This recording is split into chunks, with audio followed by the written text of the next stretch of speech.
नमस्कार फ्रेंड्स, जैसा कि हम लोग पहले से ही ग्रुप डी के प्रीवियस ईयर क्वेश्चन सॉल्व कर रहे हैं, तो इसी कड़ी में आज हम लोग 16 अक्टूबर 2018 का पहला शिफ्ट का क्वेश्चन पेपर लेकर आए हैं। 16 अक्टूबर 2018 का फर्स्ट शिफ्ट का क्वेश्चन है और इसमें हम लोग मैथ के जितने भी क्वेश्चन पूछे गए हैं वो सारे भी क्वेश्चन को सॉल्व करेंगे और हम लोग देखेंगे भी कि कितने आसानी से इस क्वेश्चन को सॉल्व किया जा सकता है। ठीक है, तो इसी कड़ी में आप ये पहला क्वेश्चन है। पहले क्वेश्चन में एक पाई चार्ट दिया गया है जिसमें ये पूछ रहा है कि चमड़े के अन्य उत्पादों के द्वारा प्राप्त राजस्व कितना है। तो कुल राजस्व है 36,28,000।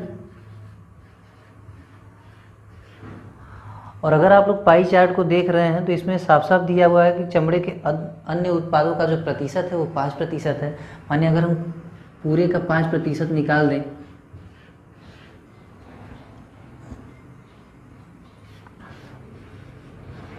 दो से काट देंगे, 18 दूना 36 और 14 दूना 28, एक जीरो से एक जीरो कट जाएगा, 2 जीरो हम लोग पीछे लगा देंगे, ये हो जाएगा 1,81,400 रुपये। यही हमारा उत्तर होगा। आगे बढ़े हम लोग, समझ में आ रही है। इस क्वेश्चन में फ्रेंड्स दिया हुआ है कि 3 पाइप ABC हैं जिनमें से पाइप A किसी टंकी को 7 घंटे में, पाइप B उसी टंकी को 10 घंटे में भर सकते हैं, जबकि पाइप C उसी टंकी को 14 घंटे में खाली कर सकती है। तो तीनों एक साथ अगर कार्य कर रहे हो तो कितने घंटे में उस टंकी को भर देंगे। तो हम लोग ये मान लें 7, 10 और 14 का अगर हम लोग LCM लेंगे तो 70 होगा। 70 यूनिट टोटल मान लें कि टंकी की स्ट्रेंथ है। अब अगर A 7 घंटे में इस टंकी को भर रहा है तो हम लोग ये कह सकते हैं कि 10 यूनिट भर रहा होगा। अगर B 10 घंटे में इस टंकी को भर रहा है तो हम लोग ये कह सकते हैं कि ये 7 यूनिट भर रहा होगा यूनिट टाइम। और अगर ये 14 यूनिट खाली कर रहा है तो हम लोग ये कह सकते हैं कि ये माइनस का 5 यूनिट चाहे भर रहा होगा या 5 यूनिट खाली कर रहा होगा। अगर तीनों एक साथ चल रहे हैं तो हम लोग इजीली कैलकुलेट कर सकते हैं कि ये 10 7 70 में से 5 गया, 12 यूनिट भरेंगे और टंकी की पूरी क्षमता 70 है तो 70/12 कर लेंगे, यही हमारा आंसर हो जाएगा। ऑप्शन में इस तरीके से दिया हुआ है, तो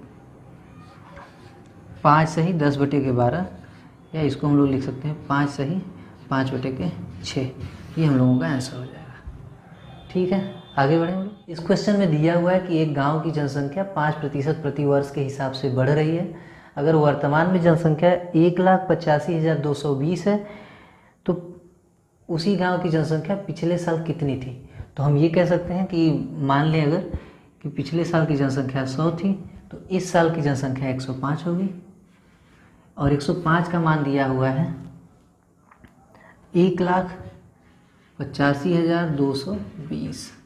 तो हमसे 100 यूनिट का पूछ रहा है, इसको हम लोग और शार्ट कर सकते हैं, 5 से कर दें 21 और 5 से इसको काट दें 20। तो अब इसका मान कितना हो जाएगा भाई, 185,220 बटा 21 गुणे 20।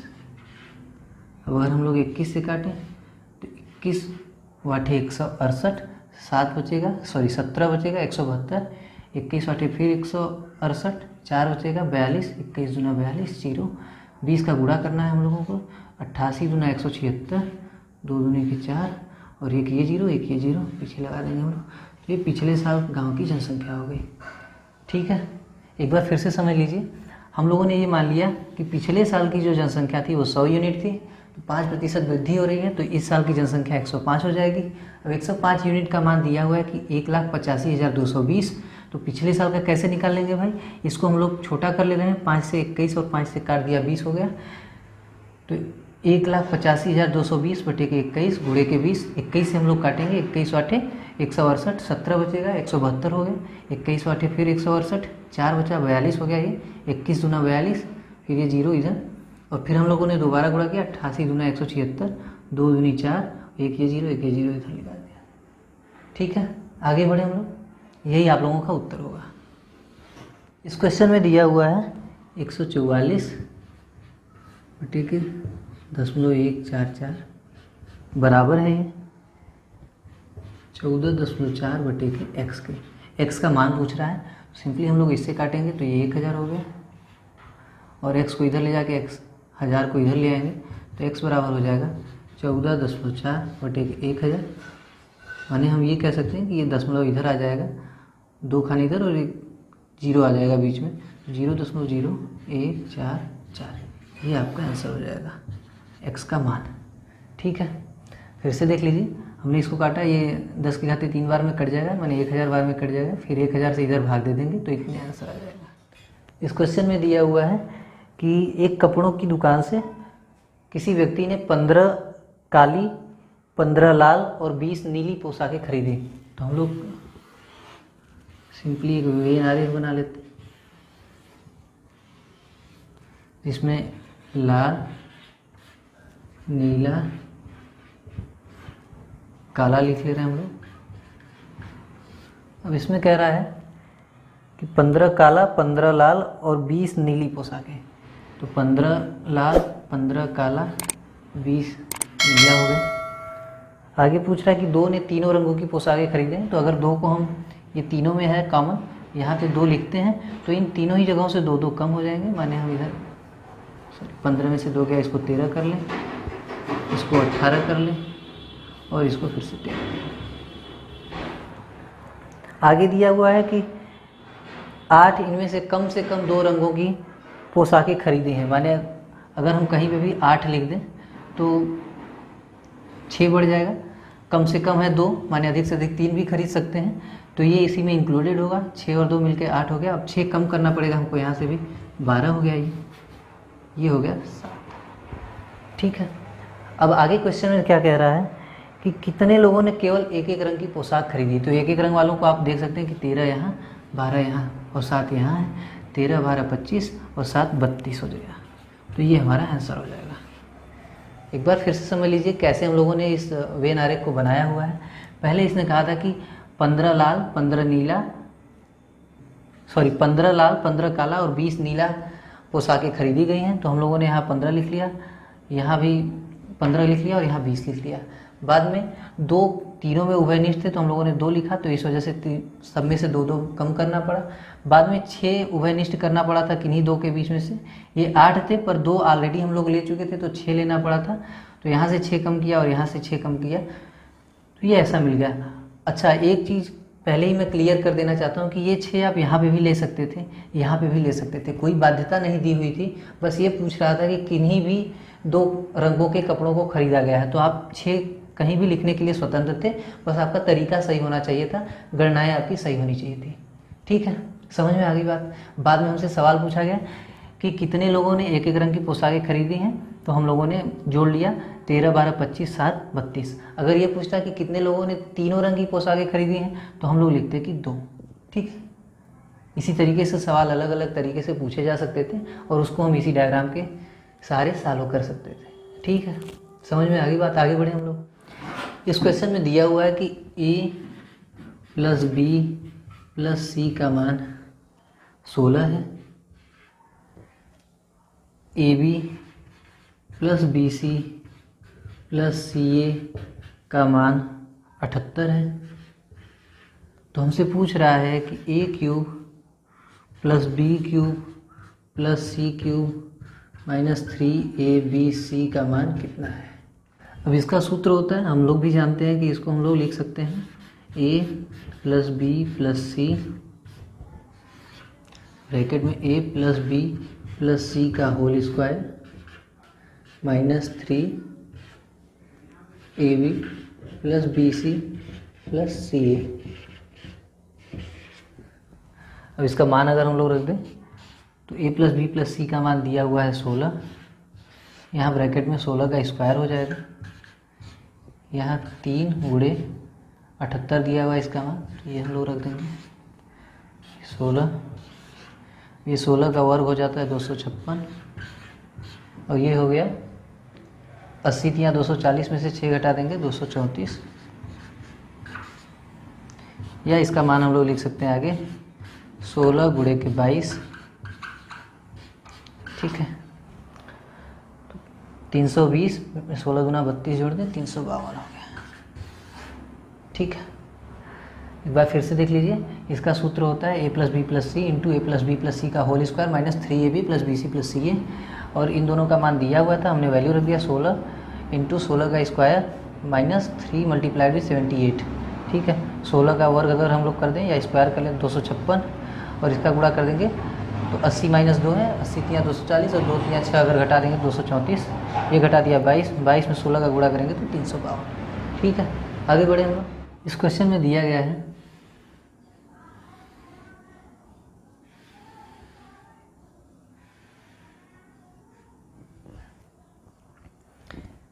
A, B, C, D, E, ये 8 इकाई का एक समबाहु त्रिभुज है। माने हम ये कह सकते हैं कि ये 8 है, ये 8 है, ये 8 है। AE भुजा है, यहाँ से यहाँ तक की जो भुजा है इसकी लंबाई 20 दिया हुआ है, माने हम ये 8 यहाँ पे लगा दिए तो ये वाली जो भुजा होगी CE ये 12 की होगी, हम लोग इतना कह सकते हैं। अब हमसे पूछ रहा है कि DB भुजा की लंबाई, माने यहाँ से यहाँ तक की लंबाई कितनी होगी, ये पूछ रहा है क्वेश्चन में।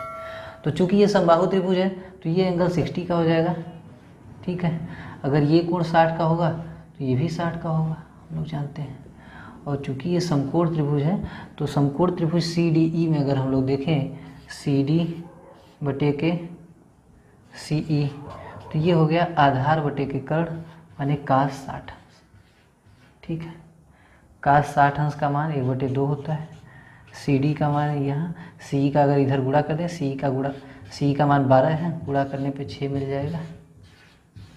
ये हो गया CD का मान, यहाँ से यहाँ तक का मान 6, यहाँ से यहाँ तक 8 है, तो यहाँ से यहाँ तक कितना हो जाएगा भाई 8 × 6 = 14, और यही हमारा आंसर होगा।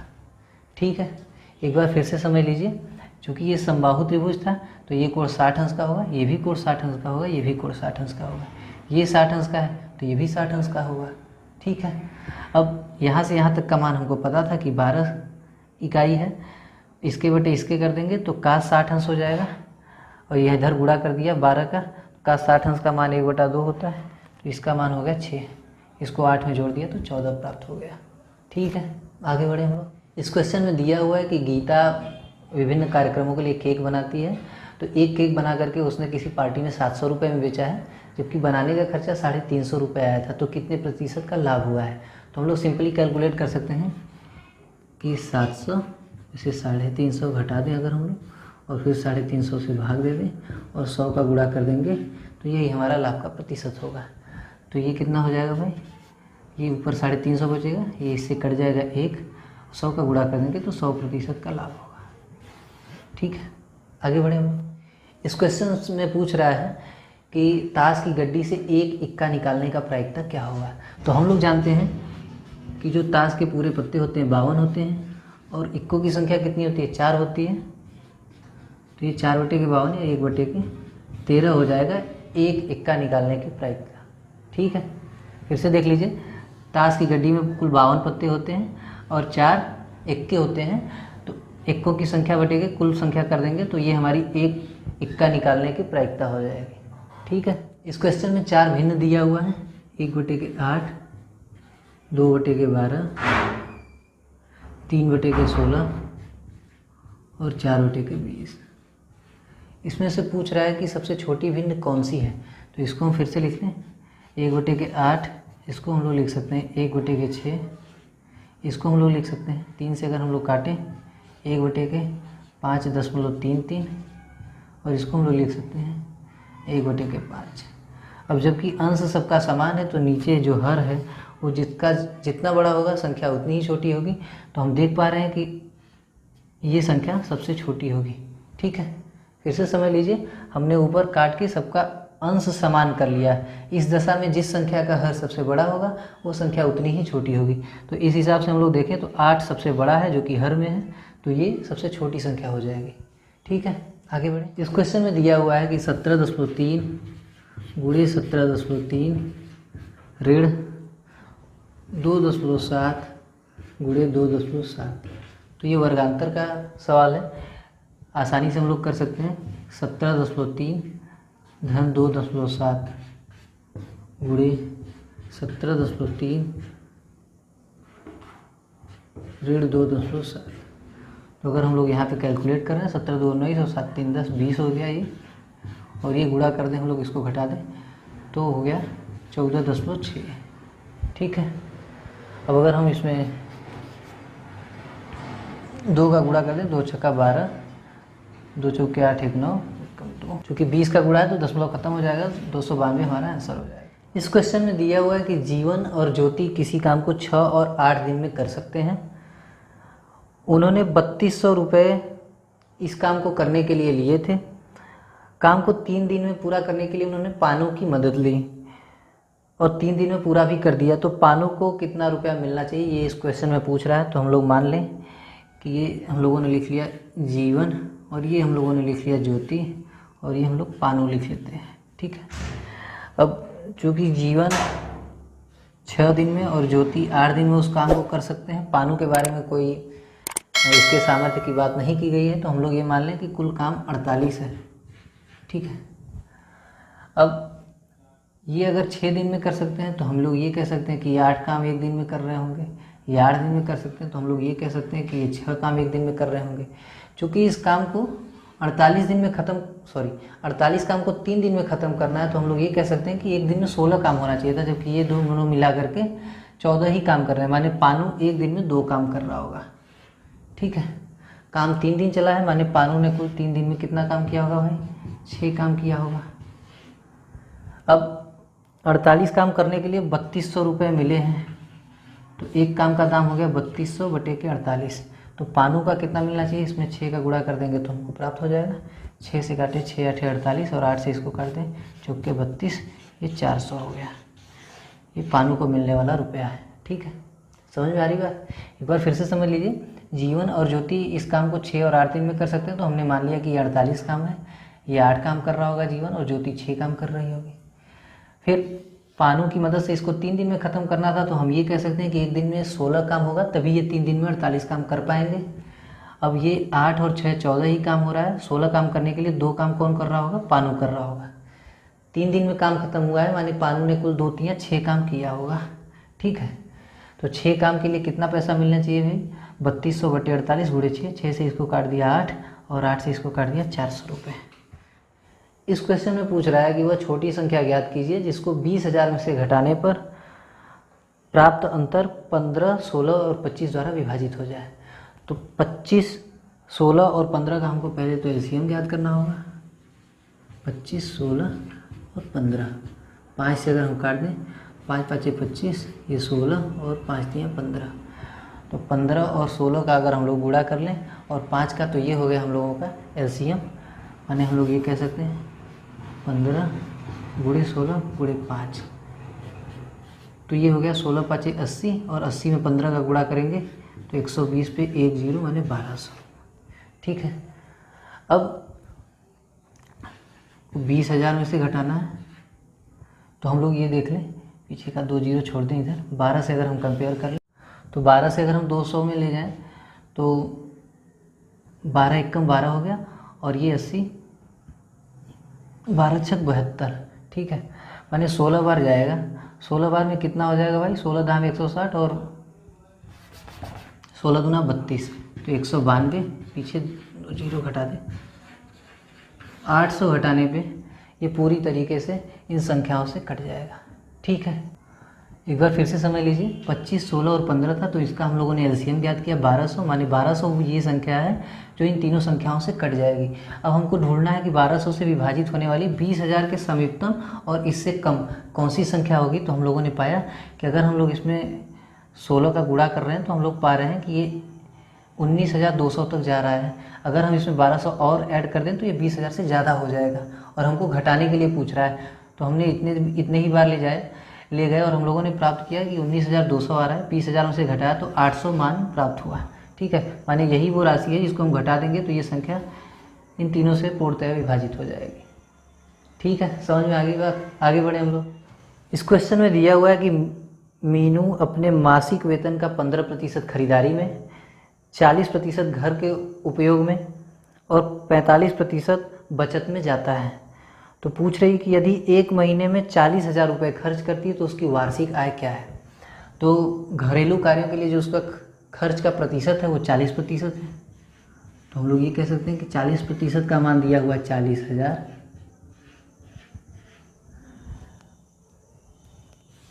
तो 40 से अगर हम काट दें तो एक बार में कटेगा। 1% का मान हो गया 1,000, या हम लोग ये कह सकते हैं कि 100% का मान कितना हो जाएगा भाई, 1,00,000 हो जाएगा। ठीक है, परंतु ये है मासिक आय। वार्षिक आय पूछ रहा है तो हम लोग 12 से गुणा कर देंगे और राशि हमको प्राप्त हो जाएगी 12 लाख रुपए। ठीक है, एक बार फिर से समझ लीजिए, 40% का मान 40,000 है तो 1% का मान 1,000 या 100% का मान 1,00,000 हो जाएगा। अब ये मासिक आय था तो वार्षिक आय के लिए हमको 12 का गुणा करना पड़ेगा, तो ये 12 लाख हो जाएगा। इस क्वेश्चन में दिया हुआ है कि श्रीनेश अपने कार्यालय के नवीनीकरण के लिए कुल 2800 टाइल्स लगाया हुआ है। टाइल्स का जो डायमेंशन दिया हुआ है वो 3x5 है सेंटीमीटर में, और 25 रुपये प्रति वर्ग मीटर की दर से फर्श को पॉलिश करने की लागत है। तो कुल लागत की गणना ये पूछ रहा है। तो हम लोग पहले तो ये देख लें कि डायमेंशन कितना है, 3x5 है। ये वर्ग सेंटीमीटर में है, इसको वर्ग मीटर में कन्वर्ट करने के लिए हमको 10⁴ का भाग देना पड़ेगा। अब इसकी संख्या 2800 है तो हम लोग 2800 से गुणा कर दें, ये कुल टाइल्स का डायमेंशन हो जाएगा। अब पॉलिश करने की लागत 25 रुपये प्रति वर्ग मीटर है तो हम लोग ये कर लें।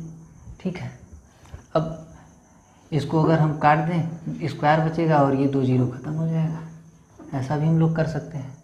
अब इसको हम लोग काटें तो 25 चौके 100 हो जाएगा। 4 से हम काटें तो ये 7 हो गया। अब 5 × 15 7 105 रुपये ये खर्च हो गया हमको। ठीक है, और यही हमारा आंसर होगा। समझ में आ रही बात। इस क्वेश्चन में दिया हुआ है कि एक विलेन में 320 ग्राम पानी है और 41 ग्राम नमक है। आगे पूछ रहा है कि द्रव्यमान प्रतिशत के हिसाब से सांद्रता पूछ रहा है। तो हम लोग ये कह सकते हैं कि जो 41 नमक है और नमक और पानी का जो घोल है वो 41 धन 320 माने 361 हो जाएगा गुणे 100, चूँकि प्रतिशत में ज्ञात करना है। अब चूँकि इसको काटना कठिन हो जाएगा तो हम लोग अप्रॉक्सीमेट वैल्यू ले लेते हैं। हाँ, ऑप्शन भी दूर दूर है एक दूसरे से, तो हम लोग अप्रॉक्सीमेट वैल्यू ले लेते हैं। मान लेते हैं कि ये 40 है और ये 360 है और ये 100 है। ये 9 से इसको काटेंगे, 11 9 99 दशमलव जाएगा जी। एक ही ऑप्शन है 11.36%, और यही हमारा आंसर हो जाएगा। ठीक है, अगर आप 41 से 361 को काटेंगे तो टाइम लगेगा, इसीलिए अप्रॉक्सीमेट वैल्यू ले लिए। ये देखना आवश्यक है कि ऑप्शन एक दूसरे से दूर दूर हैं तभी, नहीं तो अगर यही ऑप्शन 11.38 हो जाता, 11.25 हो जाता तो आपको फिर इफ़िशिएंटली करना होता तरीके से। अब ऑप्शन चूँकि एक दूसरे से दूर दूर हैं इसलिए हम लोगों ने अप्रॉक्सीमेट वैल्यू ले ली। 40 से इसको काट दिया 9 और 9 से फिर इसको काटा तो 11 समथिंग आ रहा था स्टार्टिंग में। हम लोगों ने विकल्प में देखा एक ही विकल्प 11.36 का है तो हम लोगों ने उसको अपना आंसर मान लिया। ठीक है, और यही आंसर भी होगा। इस क्वेश्चन में दिया हुआ है कि एंटी बैक्टीरिया दवा का उपयोग करने पर यह देखा गया कि बैक्टीरिया की संख्या पहले घंटे में 4% घट जाती है, दूसरे घंटे में 5% बढ़ जाती है और तीसरे घंटे में 10% बढ़ जाती है। यदि बैक्टीरिया की संख्या 5 लाख है तो 3 घंटे के अंत में बैक्टीरिया की संख्या में कितने प्रतिशत की वृद्धि होगी। तो प्रतिशत में वृद्धि पूछ रहा है तो हमको इस संख्या से ये 5 लाख से मतलब ही नहीं है, चाहे 10 लाख दे दे चाहे 12 लाख दे दे। ठीक है, क्योंकि प्रतिशत में पूछ रहा है। तो सवाल को देखते हैं हम लोग मान लेते हैं कि जो शुरू में उनका मान था वो 100 यूनिट था। पहले घंटे में 4% की कमी हो रही है तो 4% कमी करने पे ये राशि कितनी हो जाएगी भाई, 96। अगले घंटे में कह रहा है कि 5% बढ़ जाती है, 5% बढ़ रही है माने ये 1/20 बढ़ रही होगी तो ये कितना हो जाएगा, 4.8 इसमें जुड़ जाएगा तो ये 100.8 हो जाएगा। फिर से समझ लीजिए कैसे बढ़ाया गया है, कैसे जोड़ा जा रहा है आसानी से। 96 में 1/20 का गुणा कर देंगे तो कितना हो जाएगा, 2 से काटेंगे 48 और ये दशमलव एक जगह पे लग जाएगा तो 4.8 वो इसी को ऐड कर दिए हैं तो 96 4 100.8 हो गया। ठीक है, एक एक चीज़ों को समझते रहिए। अगर एसएससी के एस्पिरेंट्स होते तो बिल्कुल मैं इसको समझाने का प्रयास नहीं करता। ठीक है, अब अगले घंटे में 10% की वृद्धि हो रही है तो ये कितना हो जाएगा भाई, 10.08% की वृद्धि इसमें होती। इसको जोड़ देते हैं हम लोग 100 में तो कितना हो जाता है 110.88 हो जाता है, 110.88। ठीक है। 100.8 में जब 10.08 जोड़ते हैं तो 110.88 हो जाता है। तो कितने की वृद्धि हुई? पहले मान ये 100 था, अब 110.88 है, माने इजीली हम लोग कैलकुलेट कर सकते हैं कि 10.88% की वृद्धि हुई है। ठीक है। इस क्वेश्चन में दिया हुआ है कि सिंधु और बिंदु की आयु का योग 30 है और उनकी आयु का गुणनफल 221 है। तो हम मान लें कि सिंधु की आयु यस और बिंदु की आयु बी है, तो इनका योगफल दिया हुआ है 30 और इनका गुणनफल दिया हुआ है 221। अच्छा, अब ऑप्शन देख लीजिए क्या दिया हुआ है। दिया हुआ है 15, 15, 17, 13, 16, 14, 18 और 12। ऑप्शन को अगर आप देखेंगे तो एक ही संख्या है जिनका गुणा करने पे लास्ट डिजिट 1 आ रहा है, बाकी किसी का भी लास्ट डिजिट 1 नहीं आ रहा है, तो हम वैसे ही इसको टिक कर लेंगे। ठीक है। मैंने 17 में अगर हम 13 का गुणा करेंगे तो लास्ट वाला डिजिट 3 7 21 के 1 आएगा, बाकी किसी भी संख्या में अंतिम का अक्षर 1 नहीं आ रहा है, तो हम वैसे ही देख के, हमको लगाने की ज़रूरत ही नहीं है, हम वैसे ही इसको टिक कर लेंगे और यही हमारा आंसर हो जाएगा। ठीक है। इस क्वेश्चन में दिया हुआ है कि दो व्यक्तियों की आयु का अनुपात 7 संबंधी 9 है और उनके आयु का जो अंतर है वो 7 है, 7 ही है। यूनिट वाइज डिफरेंस देख लें तो 2 यूनिट का अंतर है। ठीक है। पूछ रहा है कि छोटे व्यक्ति की आयु क्या है, माने जो 7 यूनिट वाले की आयु क्या है। तो 2 यूनिट का मान अगर 7 साल है तो 1 यूनिट का मान 3.5 होगा और 7 यूनिट का मान कितना हो जाएगा भाई? 7 से अगर हम गुणा कर दें 21 और धन 3.5 माने 24.5 हो जाएगा। ये हमारा आंसर होगा। ठीक है। एक बार फिर से समझ लीजिए, इनका रेशियो 7 संबंधी 9 दिया हुआ है।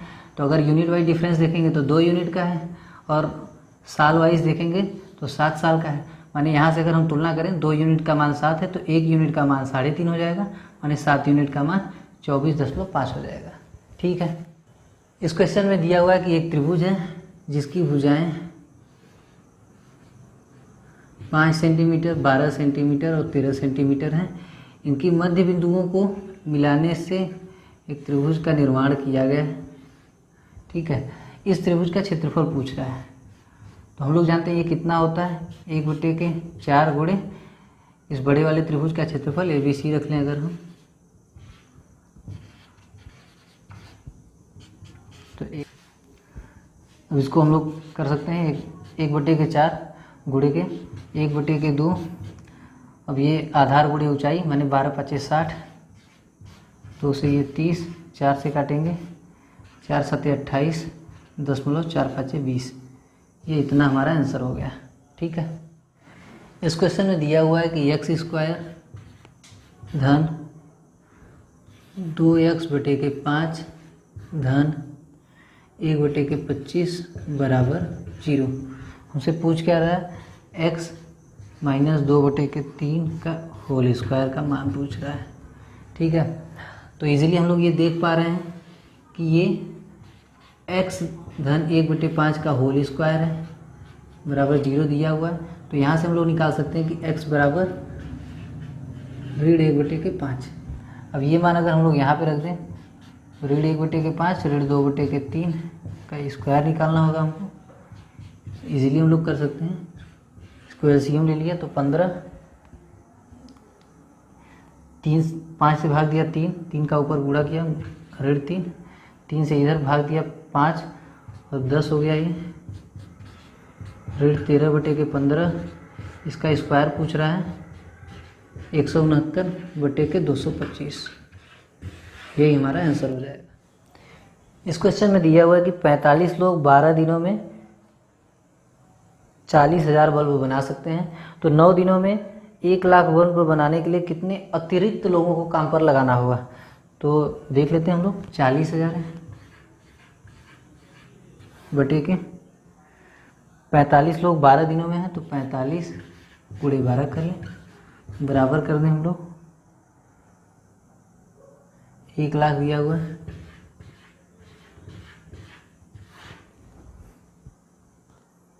नौ दिनों में कंप्लीट कराना है तो इसको x मान लें हम लोग। अब हम लोग इसको काट सकते हैं 9 5 45, 1 2 3 4, 1 2 3 4 जीरो से 4 जीरो कैंसिल आउट कर दिया हम लोगों ने। अब 4 से इसको काट दिया हम लोगों ने, 4 तियाँ 12, यक्स का इधर तिरक गुणा किया तो यक्स बराबर पता लगा 5 तियाँ 15 गुणे 10 माने 150। 45 आदमी पहले से थे, अतिरिक्त व्यक्तियों की संख्या पूछ रहा है तो 45 इसमें से घटा देंगे, माने 105 व्यक्ति हमको और अतिरिक्त लगाने होंगे और यही हमारा आंसर होगा।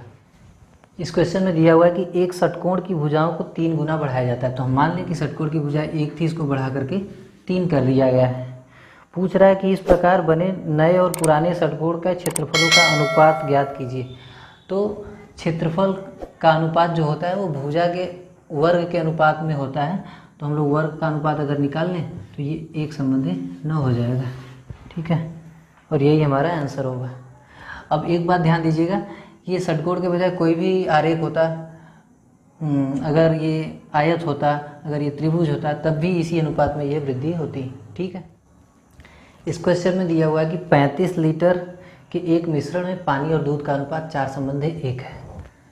35 लीटर का मिक्सचर है, इसमें पानी और दूध का अनुपात है 4/1, तो माने हम ये कह सकते हैं कि पानी 28 यूनिट होगा और दूध 7 यूनिट। अब आगे कह रहा है कि इस मिश्रण में 7 लीटर पानी और मिलाया जाता है, माने 7 लीटर अगर हम पानी और मिला दें तो ये हो गया 35 और ये इधर 7 ही है। अब पूछ रहा है दूध और पानी का अनुपात, तो 7/35 होगा, या इसको हम काट दें तो 1/5 हो जाएगा और यही हमारा आंसर होगा। इस क्वेश्चन में दिया हुआ है कि किसी मिश्रण में रेत और रोड़ी का अनुपात 41/30 है, माने हम रेत लिख लें और रोड़ी लिख दें, तो ये 41 है और ये 30 है। आगे कह रहा है जबकि रोड़ी और सीमेंट का अनुपात 6/7 है, यानी रोड़ी और सीमेंट, इसको आगे सीमेंट भी हम लोग लिख लें, तो इसको कह रहा है कि 6/7 है। इसको हम लोग 5 का अगर हम लोग गुणा कर दें दोनों तरफ तो ये 30 ही रहेगा इसका मान, और ये कितना हो जाएगा भाई 35 हो जाएगा। अब हम ये कह सकते हैं कि ये जो तीनों का अनुपात है 41/3/35 है। अब आगे पूछ रहा है कि रेत और सीमेंट का अनुपात, तो रेत और सीमेंट का अनुपात कितना हो जाएगा भाई 41/35 और यही हमारा आंसर होगा, ठीक है। इस क्वेश्चन में दिया हुआ है कि परिमल और उसकी बहन किसी काम को 54 दिनों में कर सकते हैं। यदि केवल परिमल यह कार्य करता तो उसे 81 दिन लगता।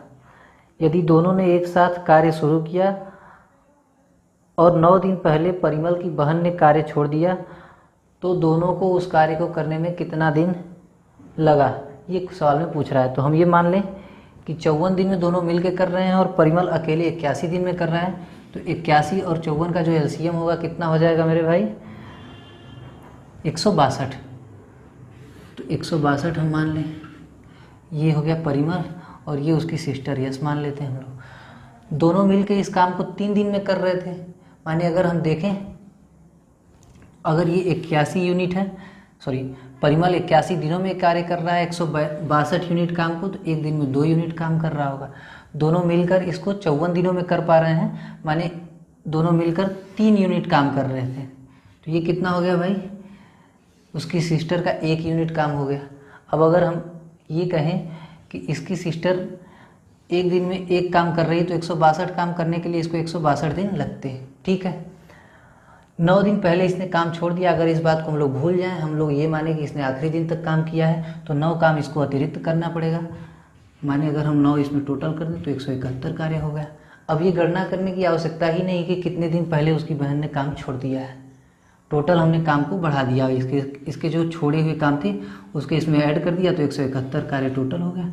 अब दोनों को करने के लिए कितना टाइम लगेगा, अगर हम लोग जोड़ दें 2 धन 1 यानी 3 से, तो हम लोग पाएंगे 3 5 15 और 3 7 21, 57 दिन में ये कार्य समाप्त हो जाएंगे।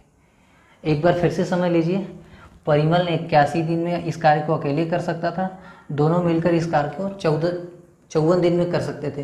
तो 54 और 81 का अगर हम एलसीएम लेंगे तो 162 हो गया। परिमल 81 दिन में इसको कर सकता था, मानी कार्य क्षमता 2 है। 54 दिनों में करने के लिए कार्य क्षमता 3 होनी चाहिए थी, माने 1 काम उसकी बहन कर रही थी, ठीक है। 9 दिन पहले उसकी बहन को कार्य छोड़ देना था। अगर हम लोग इस बात को भूल जाएं, न माने, तो हम लोग क्या कह सकते हैं कि अगर उसने आखिरी तक काम किया होता तो उसको 9 कार्य अतिरिक्त करने होते, उस कार्य को हमने इसमें जोड़ दिया। तो अब जो कार्य की टोटल इकाई हो गई, नई इकाई, वो हमको 171 मिल गई।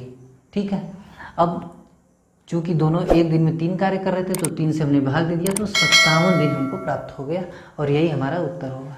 ठीक है, इस क्वेश्चन में दिया हुआ है कि एक पूर्ण वर्ग संख्या के जो अगर अंक गिने जाए तो उनकी संख्या 3 या 4 है, तो उसके वर्गमूल में कितने अक्षर होंगे? 2 होंगे। ठीक है, अगर XYZ के PXYZ मान लें तो कॉमन बनाएंगे, ये बचेगा। ठीक है, आगे बढ़े हम लोग। आज का पेपर यहीं पे समाप्त होता है। अब हम लोग मिलते हैं आपसे अगले वीडियो में, तब तक के लिए हमारे साथ बने रहिए। ठीक है, हम लोग NTPC, SSC और RRB ग्रुप डी के प्रीवियस ईयर अभी सॉल्व कर रहे हैं। फिर इस प्रैक्टिस सेट को आप लोग सॉल्व करने के बाद ये डिसाइड कर लीजिए आराम से कि आपको किस चैप्टर में प्रॉब्लम हो। उसके बाद जब हम लोग चैप्टर वाइज शुरू करेंगे तो आपको आसानी होगी, कम ही टाइम लगेगा। अगर हम इस तरीके से पहले ही दिन से आपको पहले चैप्टर से पढ़ाते हुए लास्ट तक जाएँ तो आपके ज़्यादा टाइम लगेंगे। आपको खाली एग्जाम को क्लियर करना है, PhD करने से बचिए। ठीक है, हमारे साथ बने रहिए, आपको हम ऐसे ही वीडियो लाते रहते हैं।